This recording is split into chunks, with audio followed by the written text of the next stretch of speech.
Os motores elétricos são mecanismos que promovem a transformação de energia mecânica em energia elétrica de rotação. Esse tipo de dispositivo é o mais utilizado por promover uma versatilidade de uso bastante abrangente, além de um baixo custo de produção. Como exemplo de aplicações desses aplicativos, tem-se a maioria das máquinas utilizadas atualmente. A incapacidade de produzir energia faz com que essas máquinas precisem fazer uso dos princípios de transformação de energia. Assim como Lavoisier dizia, na natureza nada se cria, nada se perde, tudo se transforma.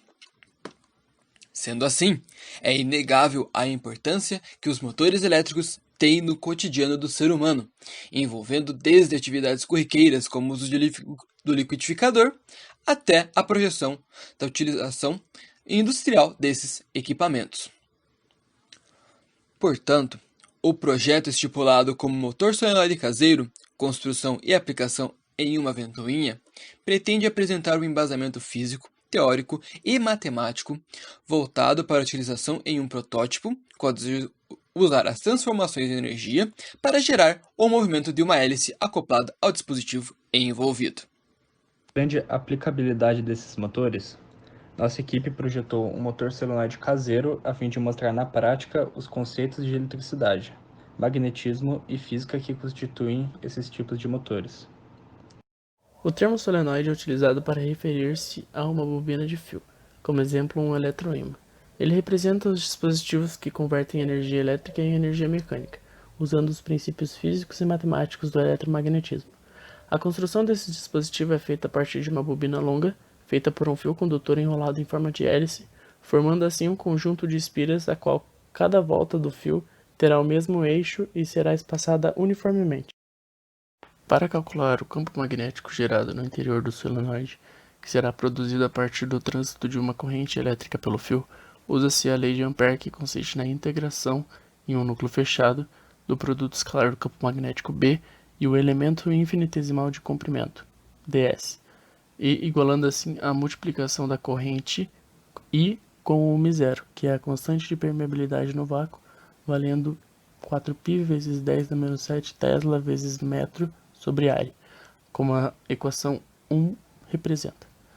Considerando o fio todo e ignorando os pontos com campo nulo, tem-se que o campo total não depende do caminho que foi escolhido para avaliá-lo, já que, segundo a figura 1, podemos analisar que o campo B será constante no interior e será zero no exterior do solenoide.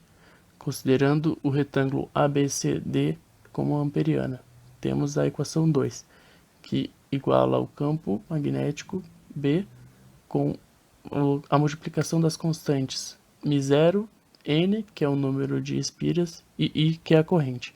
Logo, percebemos que no interior da espira tem sim a tendência de um campo constante.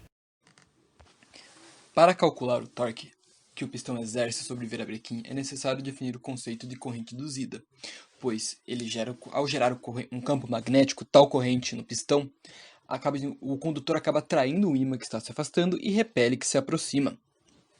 Pode-se definir corrente induzida pela divisão da força eletromotriz induzida pela resistência. Sendo assim, agora podemos calcular o torque. O torque seria basicamente a tendência que o corpo tem em rotacionar quando é submetido a uma força aplicada em um ponto R, que seria no caso um ponto que seria o braço de alavanca. Considerando os valores máximos de torque para realizar o cálculo, no caso sendo igual a 1, podemos no caso definir o torque pela multiplicação do I induzido máximo, campo magnético produzido pelo solenoide máximo, vezes o L, que seria, no caso, o braço de alavanca, que é equivalente ao comprimento do pistão.